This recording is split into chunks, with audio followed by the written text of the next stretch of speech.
Hello viewers, I'm SB and welcome back to Endless Legends Symbiosis, where as you can see we are now on turn 87. We did it. We managed to get through the end of turn 86 thanks to installing the latest version of the Endless Legend community patch. Important to keep your stuff up to date. So, we're in, I think, a very good position. We are currently gaining 45 diplomatic points per turn. It'll go up to 49 when we force peace on the Alai, or when we negotiate peace with the Alai. Are they down with that? Could that happen? Okay, that looks maybe doable. And we would I'm willing to do some stuff. Wait, hold on. Are the Alai doing? They're doing really well, right? No, I don't want to trade them stuff in exchange for peace. I want to keep them weak. But I'm willing to feed the Ardent Mages or the Broken Lords or the Forgotten, all kinds of stuff in order to maintain alliances, preferably the old-fashioned way with them, actually, because I'd love to get the diplomatic points for making the deals. So, at the rate we are going... Where are we at here? We're currently at 965. At the rate we're currently going, starting next turn, 49 points per turn, roughly 50 points per turn. We need to get to 3250. So we're short about 2300-ish, which means 46 turns to victory. That is an acceptable victory pace. There are some games where a turn 133 victory would be good enough, but not all games. So we definitely want to make sure that we are continuing to juice that by making important diplomatic deals where we can. Unfortunately, I don't have a great sense of anybody else's victory position. We're not making enough money to buy a lot of spies, and honestly, I'm not sure that buying a lot of spies is even a good use of our resources. But for now, I think we're pretty much just pushing on getting all of these influence buildings built and then swapping people over to influence and just trying to make the biggest, fattest deals we can. One thing that would really help is if we could get a die booster going. We're currently getting 1 per turn from our die extractor. There's 15 on the market. And then we would have to trade a whole bunch off of somebody. Does anybody have any?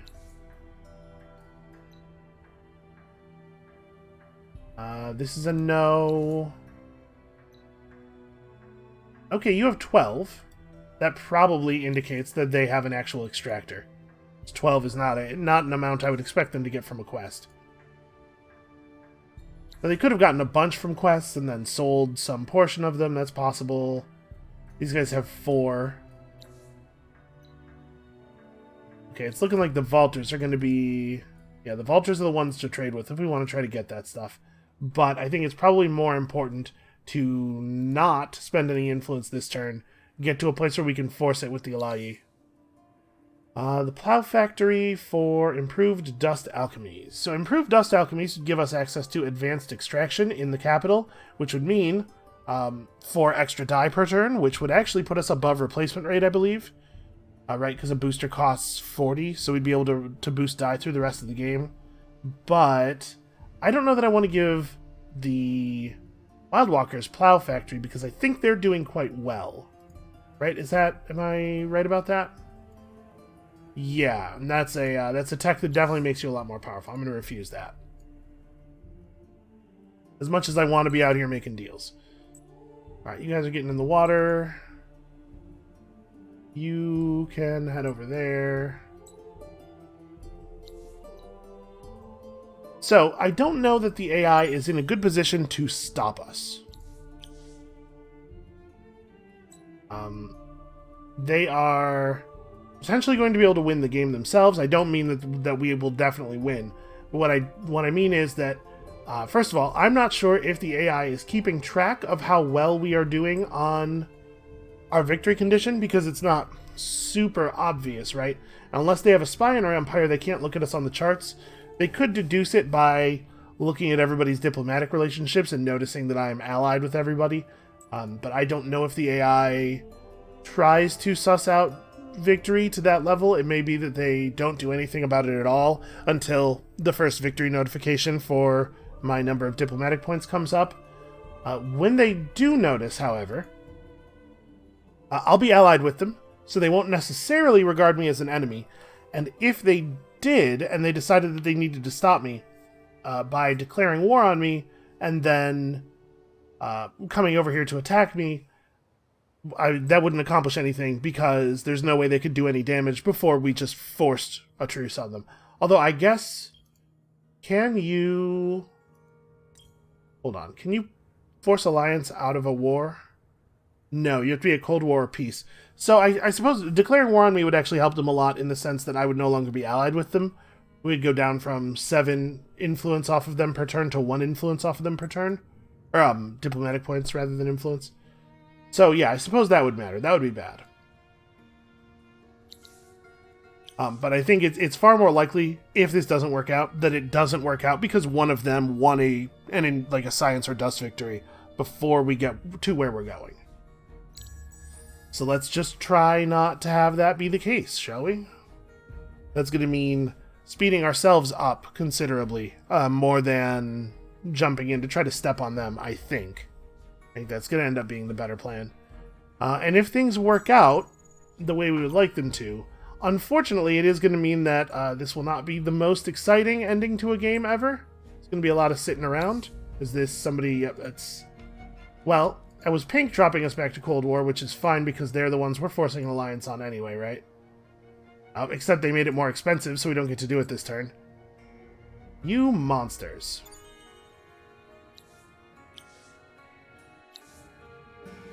So they managed to reduce our diplomatic points by a small number there.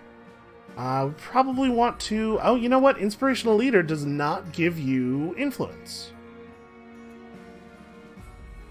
But we still want to push up to Proselytizer. Yeah, at the very least.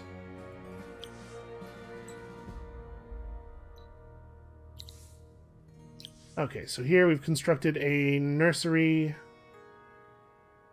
A National Museum would be nice to build, but we don't have the Palladian. Very fixable.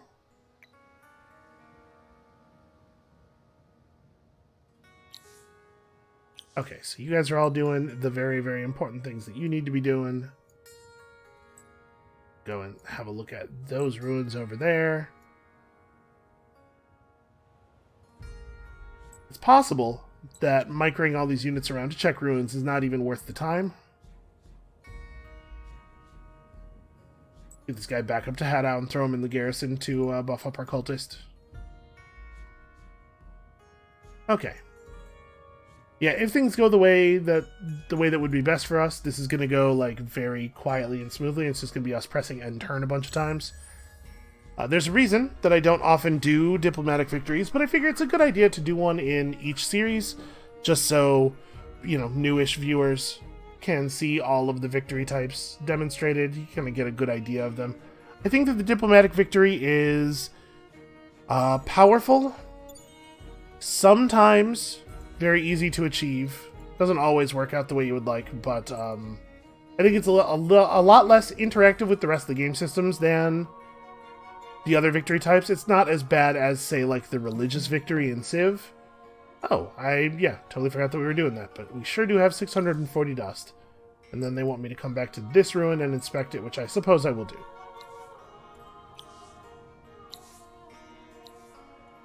Yeah, but you don't end up engaging with a bunch of stuff too much. Like, you can kind of ignore the other players. If you're playing as Draken, and if you're playing as anybody else, you can only mostly ignore them. We are going to have to build the National Arena somewhere. Is this the spot for it?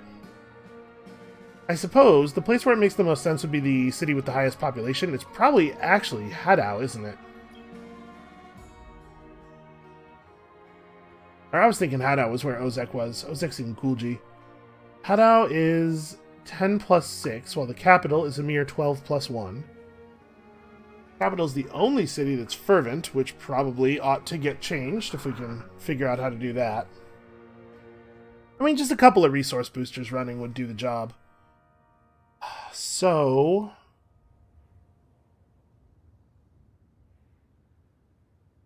Ozek has influence boost. It should probably be Ozek City that gets the unique building. It may not be the city that's producing the most influence now, but it will be. So let's build ourselves another district. Sort of get level ups going. But I think we want to put everybody here onto influence. All of the cities that, as soon as cities finish their national museum, they go on influence. Except this one, which is going to construct itself a national arena. No, that's right, I already figured this out. Logic Nursery. Yes, totally worth building. We can extend the city shape, level ourselves up a little bit more. But at this point, we probably want to jump over to food. Or, influence. We have to build up that amount quickly so that we can pump out some deals. You would like to trade Hospitality Den for a small amount of grass silk? That's a terrible deal. Also worth noting, if we accept a deal that somebody else sends us like that, we spend 0 influence on it, and as such, we receive 0 diplomatic points. That is not the way we want to be conducting things. Okay. So I'm not going to bother trying to make a deal this turn. Let's wait a turn or two at least. So we get some diplomatic currency back. Alright, so it would be good if we were a little happier. What could we afford to buy enough of to run a booster? It'd be really cool if we could run... Yeah, wow, we can't run boosters of almost anything. I guess we are benefiting from some trade routes. We could run a grass silk booster, and that is 10 approval. Yeah, it's kind of remarkable how difficult it is to find luxuries this game. Alright, so that should push some of our other cities to fervent. Yeah, you can see they haven't actually updated yet, but... Oh, no, that's only 87.5. Wow, we need even more boosters. Well, that's doubled the dust from our trade routes, so it will end up being over 1,000 dust that it brings in over the next 10 turns. So it will pay itself off. It'll pay itself off and then some.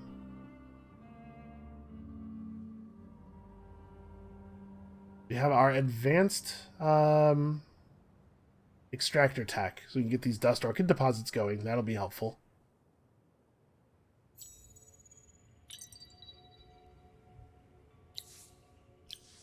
We do want to start making the deals relatively quickly. So this is somewhat important. It's important enough to be the next thing we build. It's not important enough to leave everybody on industry, I don't think. Okay, vision and map embargo, that's totally fine. So, now what? Sadly, there's not a huge number of things left that will be beneficial for us. There's a pretty powerful influence building in the next era, but yeah, and this gives us a unique. But we have a lot of the tools we can need already. At this point, focusing on additional food generation just so we can get more bodies in here, producing more influence is probably the way to go. And we need to start looking for opportunities to make valuable trades. So I would be definitely most inclined to make trades with players who are behind. And we want to spend as much influence as possible on these trades. A really good way to do that is to trade technologies, because technologies not only start out pretty expensive, but get more expensive as you trade more of them. Let's see here. We'll offer to give him a bunch of stuff that I don't actually care about, that I don't think is actually very good for him. He is going to be just extremely difficult to deal with. I think he has a problem with us. I can't imagine why. And honestly, we can trade him just about anything without endangering ourselves. This is why we want to trade with the player who is the most behind. Okay, that's a pretty good deal. So, we pay 343 influence for the deal. He gets a bunch of stuff. We get one thing. The thing he's giving us has some value. It lowers the buyout cost on on units and buildings. We may want to buy out some buildings. But mostly what this is about is spending 343 influence. So, he has now accepted the deal, and I don't know, do I have to... Okay. So you can see some diplomatic points went into the buffer there. We paid 340 influence, so 17 diplomatic points went into the buffer. And next turn we will gain those plus the 49. It's not like super easy to do this. It takes a while, or it takes a lot of deals rather, to produce the amount of influence you need. I'm going to just bring people home mostly at this point, I think. You have a thing you were doing.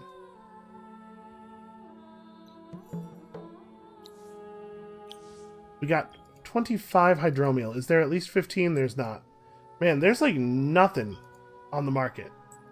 You know what? Let's get 330 more influence and see if we can't maybe make a resource trade with somebody. So I'm just going to have our big army move toward, like, sort of to the center of our empire and hang out there and wait for winter when we can grab some more pearls. Okay, 25 glass steel. Honestly, we'll probably put it to work. Let's see if we can trade any good luxuries off of people in exchange for some tech. Again, always doing our best to provide value to the players who are furthest behind first. We don't want to push anybody into competition with us. We want to just raise up the weak. Both because that does not endanger my victory and because it might make things awkward for the other players. I'm always a big fan of inconveniencing whoever's in front.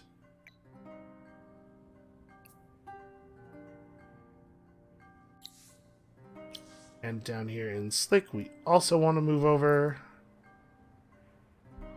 and produce for ourselves, I guess, an Oologic nursery? I mean, it's 10 food. If the city's producing enough food to build it, we probably ought to build it. So what do I want you to do? I kind of think I'm gonna have some of these fleets come home just because I don't want to micromanage them out there on the water. You're close enough to a thing that you can just go get the thing. You went and got a thing, and now can go get this thing. And you guys are going to go into sleep mode here, in a position from which you can respond to lots of things. Alright, so we're looking for... We need 40 dye. So we're looking for at least 14 dye, and then we can buy our way to the rest of the booster. In terms of hydromiel, we need 10.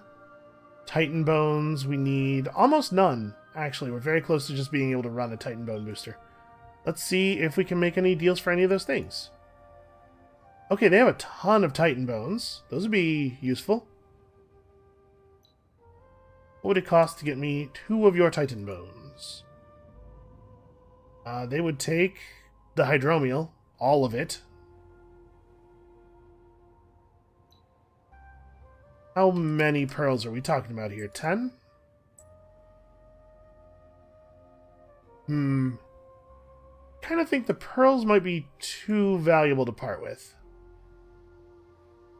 You just give them... Yeah, let's just give them a bunch of the hydromiel. We just won't run a hydromiel booster. I certainly would rather have the Titan bones.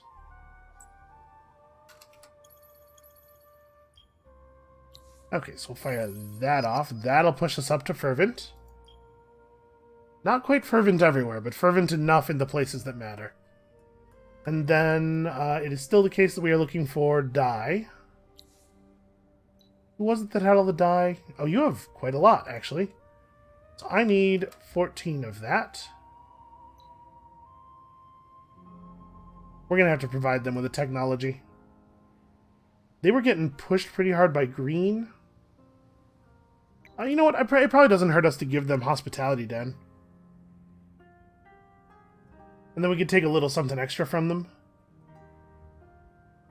And partially, this is just me, like, finding a way to spend influence.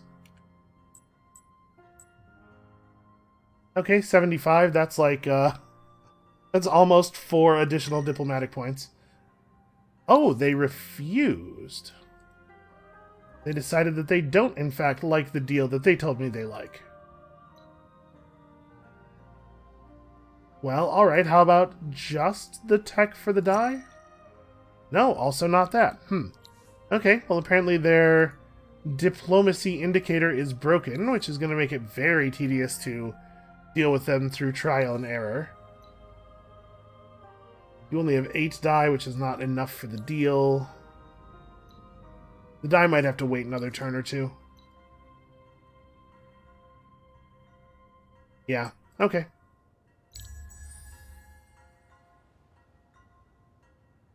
So it is now very expensive to make a deal that provides any reasonable amount of diplomatic points, but we have literally nothing else we can do to speed up our victory, so obviously this is what we want to be spending resources on. And we're just gonna have to we're gonna have to get some deals going soon, though. Is this somebody dropping status with me? Cold War? Okay, we'll fix that. A warning from Green indicates that they would like to do the same, but that they think it is currently very expensive to do so. 672, huh?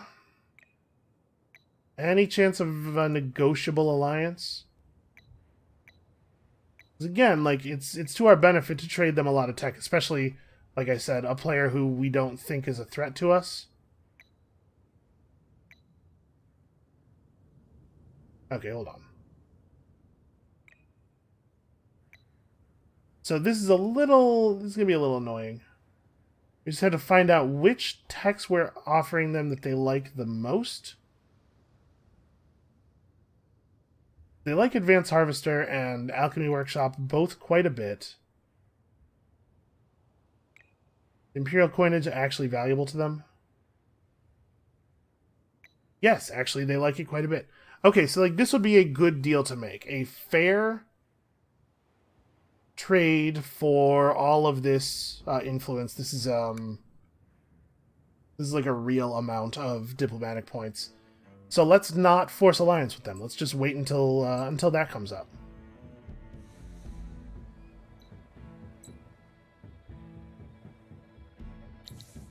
And of course, continue pushing people over to influence. So wait, where is...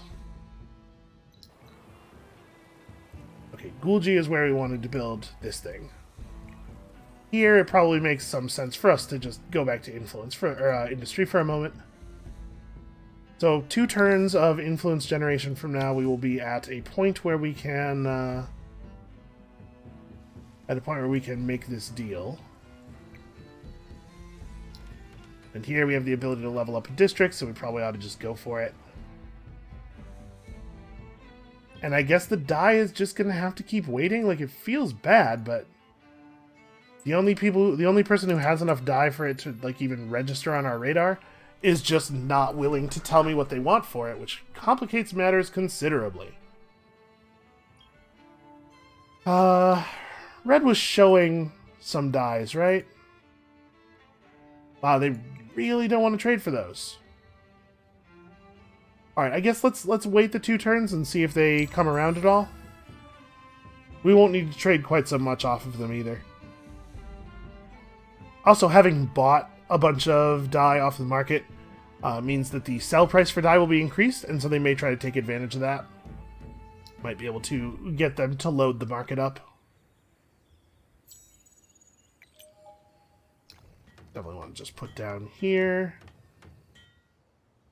Or actually, this region does have a dust orchid extractor. Whoa, camera. Yep, you play with 8 players and the things get real weird and laggy. A research agreement in exchange for me giving you diplomat spans. Absolutely not. Yep, red units attacking my guys.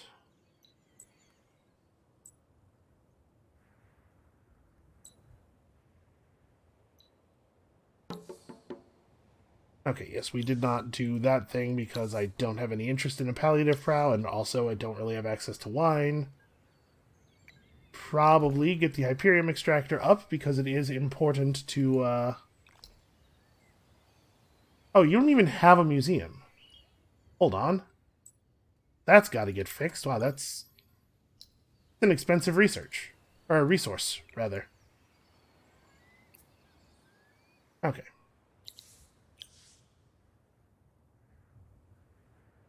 Alright, so if we want to save our unit's life out there on the water, we gotta make...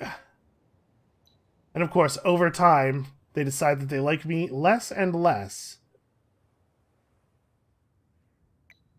Okay, well, if I throw Advanced Harvester on there, can I also get some dye? 1607 at that point. So you can see each tech is slightly more expensive than the last, like I said.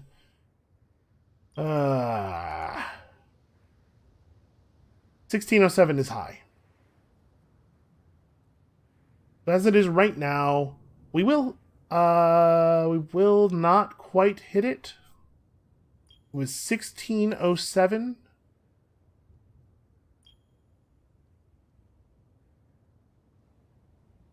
Yeah, as it is now, we're going to be... No, we'll hit it. We'll hit it. Just barely, though.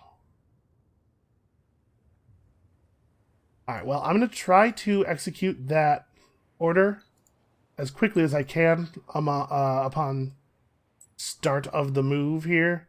Just because it would be cool if our Ice Warg was able to stay alive and search these ruins. So let's hit end turn and click through to here and see if he changes his mind on this deal very much. So 1607 influence spent is a couple turns off our victory timer, right? That's going to give us... Nope, he did not take it. Okay, the, Hey, move. Try not to get killed. Okay, it was empty anyway.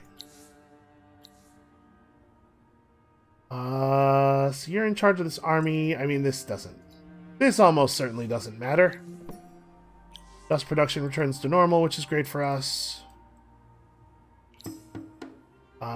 Yeah, sure. Die, I guess. Doesn't much matter. You go ahead and keep going. Now we have to renegotiate this deal. So all of a sudden they don't like Hospitality Den anymore. They must have researched it themselves or something. Nope. No. Yeah, even just like clicking on stuff in menus is really unresponsive right now.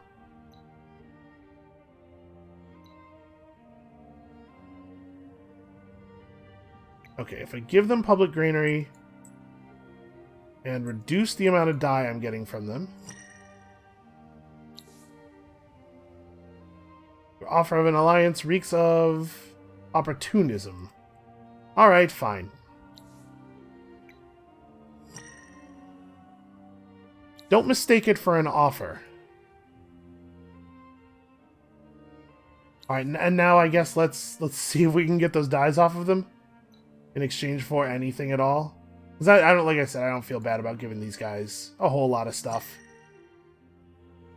Okay, so I think we're getting to a point, I guess my question of whether or not the AI pays attention to how you're doing on a diplomatic victory might be answered here. It may be the case that once you have a certain number of diplomatic points, the AI just stops dealing with you entirely. Which is that is certainly a design that makes the diplomatic victory worse. It's maybe not the most fun way to make the diplomatic victory worse, but it totally does work. It probably makes the diplomatic victory completely non-functional for everybody who's not Draken, though. Which is not, I mean, it would not be the biggest loss to the game. That may actually mean that there's nothing for us to do except hit end turn over and over again, though. If no players are willing to cut deals with us at all, no matter how much they desperately need the deal, as the Draken do, or as the cult does. Like, I'm a little nervous about powering up a Vault or Science victory, I guess. That might not be a good idea. Like, who else is really behind? You guys are really behind. You don't have anything that interests me, though. You are really behind. You also just don't have things. Red's really behind, but Red's not willing to deal.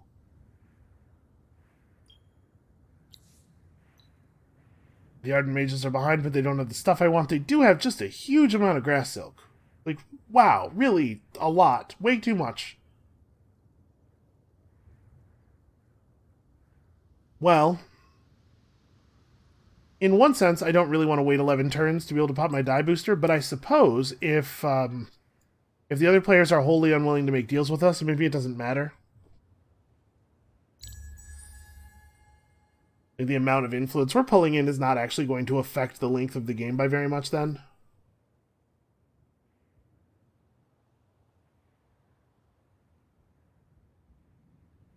Yeah, we basically just need to make like some very profitable offers to the 2 green players. We'll try that. If we can get something going with them. I was going to try to cap out influence. At this point, I'm not certain how much it's going to matter. Okay, vision and map embargo does not matter at all. Here in Regsina, build another Dust Orchid Extractor, and so we shall. Here in Slick, it is just more burrows forever. Okay, let's try to make a deal with the green players. They don't have anything we want, but we're just going to have to look past that tiny fact. So, Reaping Station doesn't do anything for us. Aquapulvistics is not nothing. Like, it would be cool to get something in exchange, right? He's only interested in 3 techs. Can we get... Oh, boy. Some Dust Water actually could totally have a use.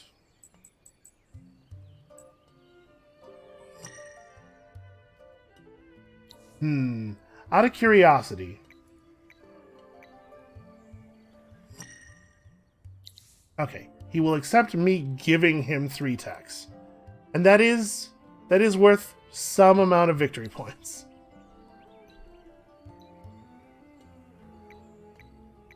Let's talk about just giving you as many techs as I can give you.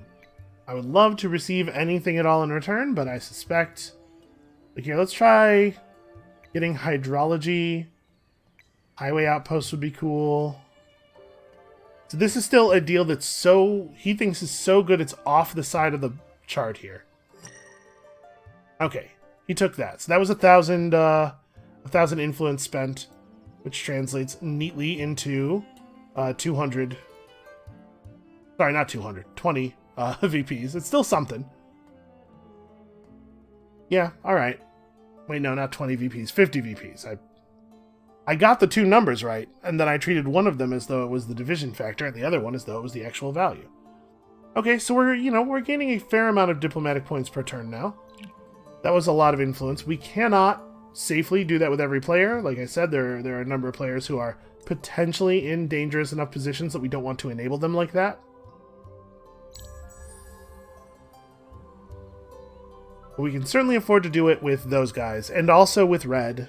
Once we build up some influence again, we could throw a bunch in on red. All right, let's grab all of these pearls that have just spawned. The thing to do here is to have the Ice Warg jump out and go one way, and the rest of the army go the other.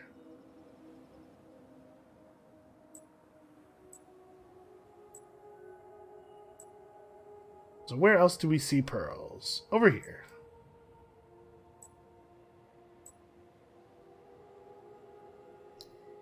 Up here, we can have this guy jump out and grab you and you.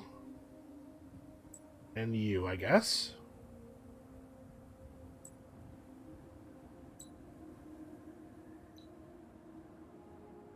And now we have all these pearls, but again, I'm a little uncertain what the best thing to do with them will be. We don't really have a lot of ability to gain additional influence. I guess anywhere that we can build a pearl district, we can level up districts more effectively. That's definitely something. We could try to build some food stuff. Of course, it's going to be very expensive because we're going to have to use palladium, which we do not have a natural access to. Oh, somebody sold a bunch of dye. That's enough to run the booster.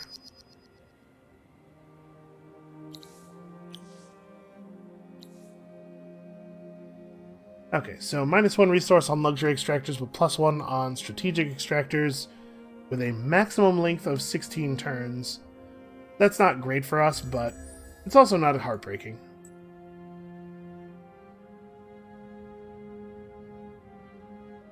I don't think the odds are good that red could win.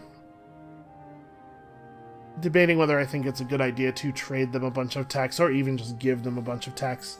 Because obviously we need the diplomatic points pretty badly, but man, will I be embarrassed if that ends in a red victory. Okay, purple is planning to drop our diplomatic status.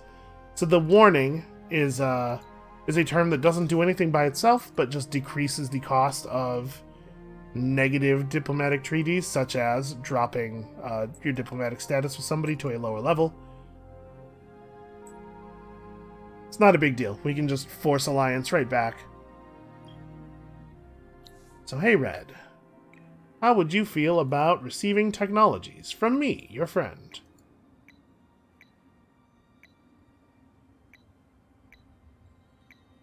And like, do you have anything I want? I'm not going to try to make a fair deal, just like any deal. No, they really don't want to give me anything. I was trying to think, like, we have... How many turns do we have left? We're at 1517 now.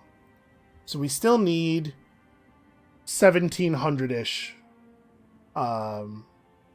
1700-ish diplomatic points, which unfortunately is still 34 turns.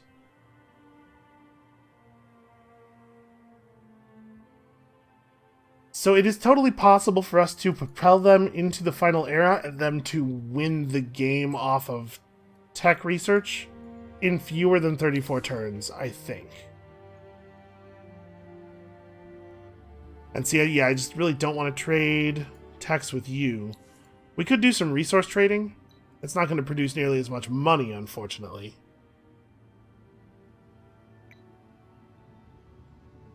We could try some of this stuff, because it's not too difficult to spend a bunch this way. Like, Advanced Harvester probably doesn't even help them that much. Okay. It's 300, that's not nothing. We go for agreements with a bunch of people.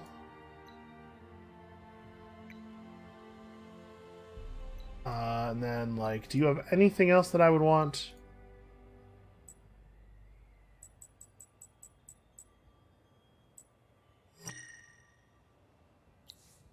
Ah, man, that's annoying. So I really wish that in the case where this happens, where you propose a deal and it looks like they're going to accept and then they elect not to instead, I wish that when you went back to talk to them, it would keep the deal on the table. You could just, like, adjust it and try again. Because there's definitely, like, a tedious thing going on here. It's definitely right for us to try to make all these agreements. Let's see, they don't want any of that. They would do it for, like, adamantium, a mixture of adamantium and mithrite. It looks like maybe would do it. Well, we have Hyperium coming in. Oh, they don't value Hyperium at all. Okay, I'm making 8 adamantium per turn. That's probably enough. Let's just also give them however much dust I have to give them. Okay, and I'm erring on the side of caution a little bit here. Alright, you probably want to wait another turn or two before making any further deals, but that puts some more stuff in the buffer. It is slowly bleeding into our proper account.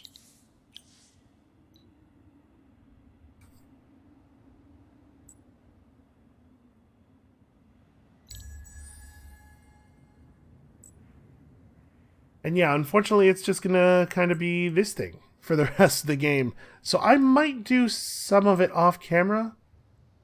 I'm just thinking, like, there's a non-zero possibility that this could take more than another full video to complete without anything interesting happening, potentially.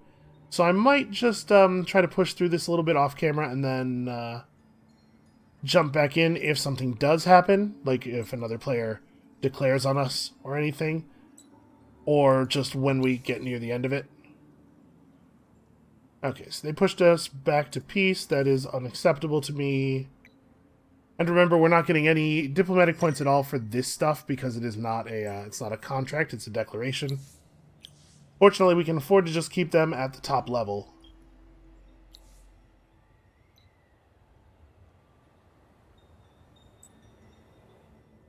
But every time we have to do that, it's a bunch of influence effectively wasted, right?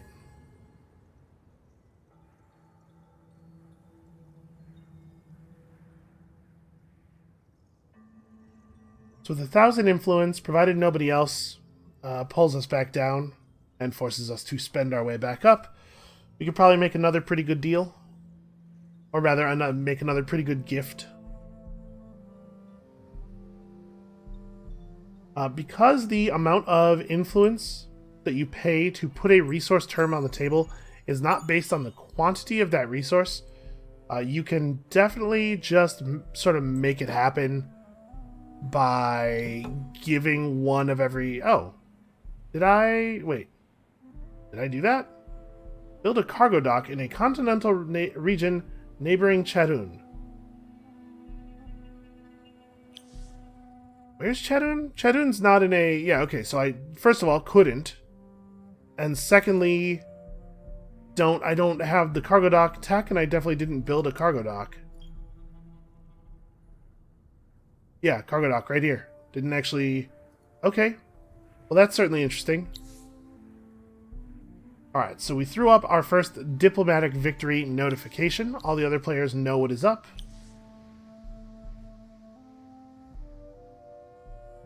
The Ardent Mages are losing ground rapidly, and it's still entirely possible that players get eliminated from this game in a way that prevents us from generating, or continuing rather, to generate diplomatic points at the rate we like.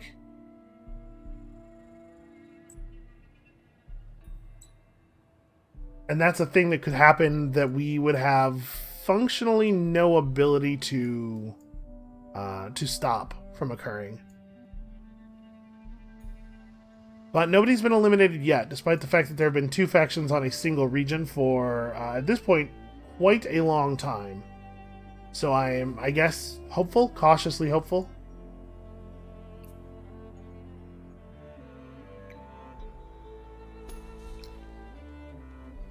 Well, hold on.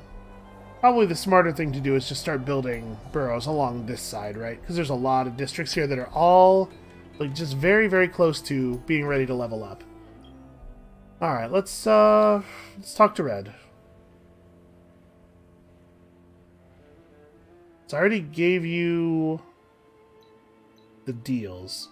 So, right, like, we could put one of each of these things on the table and get, you know, almost a diplomatic point per term, and then do it again, and then do it again, and do it again.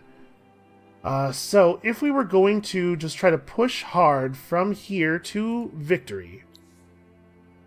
Oh, hold on. We do have enough blood crystal to pop as a booster. That would put us back on fervent approval. I'm going to go ahead and do it. Being fervent's worth a lot to us. What was I about to do? I was about to do math. I love math. Okay, so we still need a lot, right? I'm just going to pull up the calculator here. So at 49 points per turn, we're looking at like 32 turns to win the game. We can lower that amount of time by 1 turn each time we spend 49 times 20. So each time we spend about 1,000 influence, we buy a turn off, right? We have 1,000 influence. We could buy a turn off. We're producing almost 1,000 influence per turn. But the difficulty is finding deals that the AI will actually accept at this point in the game to try to accelerate this. And like I said, it could be a very sad thing indeed. If somebody were to get eliminated, I think that that's most likely to happen to the Ardent Mages. Which means that we could like pretty aggressively cut a deal with them, right? So let's say... I mean, do they have anything we want? Improved dust luxuries would still be cool. Let's say we give them every tech I have that they want. Really? Okay, how about we just do this? I don't think you guys are a victory threat. Here, have my stuff. Okay. Cool, a deal. A deal was made. Because it doesn't matter what the deal is for, or what we get in response, or what we get in return, or anything like that. The only thing that matters is that we spent. And we are certainly accomplishing some spending. There's no two ways about that. We'll just put some garbage in the queue here. I mean, more dust could potentially matter.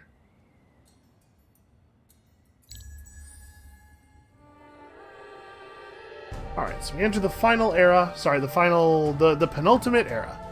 The most penultimate era, some might say.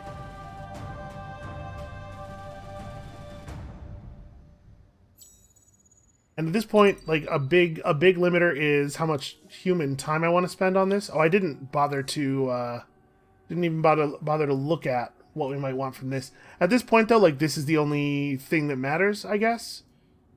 I suppose we could have saved up and gotten the plus 50% food, but like, we don't actually care about our buildings. I can do this and probably should, but it doesn't matter a huge amount because there's nothing in our empire plans that can change the rate at which we gain influence or diplomatic points. Makes it all a little bit non-optimal.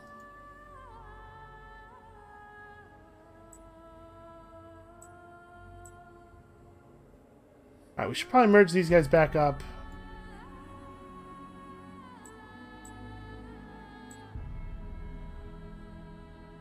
Yeah, we definitely just want to generate influence for a couple of turns. Oh, I suppose I should do researches. It would probably be a good idea for us to pick up state-approved theater. And then, like, Imperial News Network does generate influence. It's not very much, but it generates some. Arts Council does. Modernized Administration is definitely the best of our additional influence generation options, but even so, value of it is somewhat limited, because again, like, the limiter on our influence converting into diplomatic points is partially deals the AI is willing to accept, and partially my time.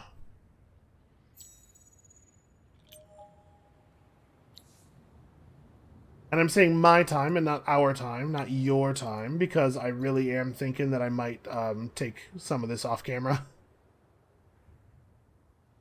The grass silk is the only thing that's really being sold to the market in any meaningful quantity. I guess there's also emeralds. That's fine, not great. I mean, it doesn't exactly break our back not to have the Titan Bones running, although it does suck to have dropped below happy. That's why I put state-approved theater on the list really early, so I'm hoping to push us to a place where we can hang out at Fervent without needing to have a bunch of stuff running. Although the fact that we're at 89 with 15 approval worth of boosters suggests to me that maybe that's not going to be good enough.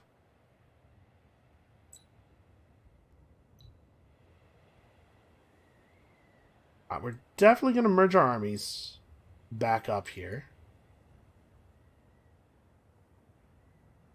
Actually, I might have you go do that, and you go do that, and then we merge up on this side.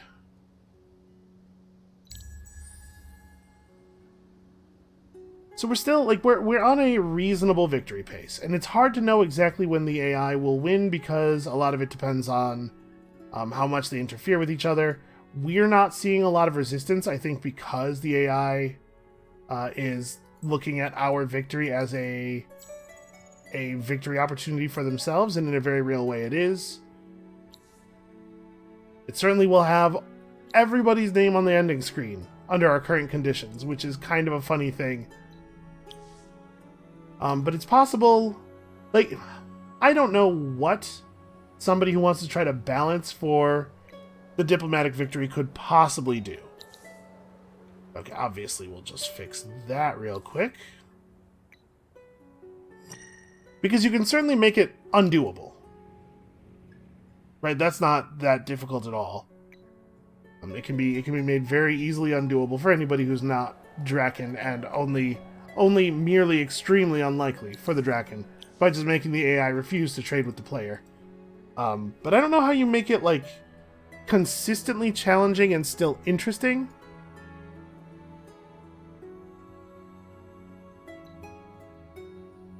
That's a design challenge for wiser minds than my own, I guess.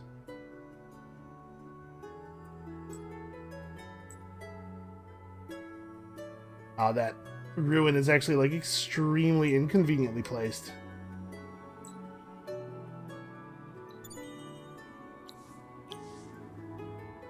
$150 dust, amazing.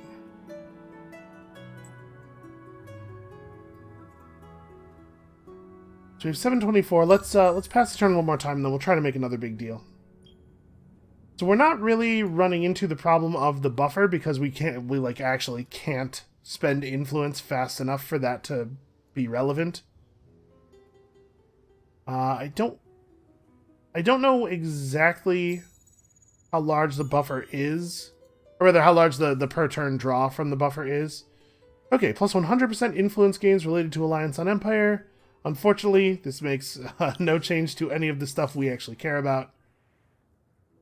You do get influence just from being in alliances, and you can see that our influence value has drifted up a little bit, thanks to all of those numbers going up by a bit. But we're not going to engage in any war, so we're not going to be able to benefit from killing our allies' enemies, and yeah, it's not a large enough influence gain to make a huge difference. So, what do we want to do with all of our influence? I'm trying to get a feel here for, like, between the blue players and purple and pink, who looks like they're doing the best. It's really pretty hard to tell at a glance. The pink is at war with blue and potentially winning. Oh, sorry, at war with the Ardent Mages and potentially winning, which is bad for us. We could run armies over here and just, like, try to blockade Somaj.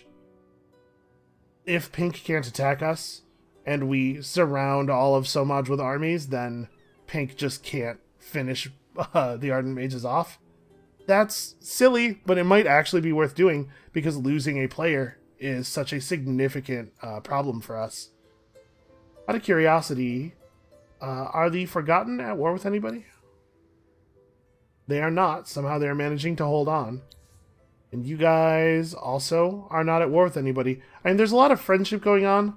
Partially, this is... partially what you're seeing here, I'm thinking, is probably the allied friend effect. Because we're friends with everybody, everybody else is getting some positive diplomatic modifiers with each other for having us as a common friend. And that does tend to make the game a little bit more peaceful. Yeah, I'll tell you what. Rather than clicking through the rest of this on camera, I'm just going to call it here for today. Thank you all so much for watching. I think you can see from here the road to the end. So I'm just going to figure out, I'm going to spend a little time figuring out how I want to present the end of the game, and we will be back next time with that, and very probably the beginning of the next game, which is going to be Mykara, because the Endless Legend community patch has made some interesting changes to the Mykara in the last couple of versions, and I think they're probably extremely playable now, so we'll get into that. And we'll see you then.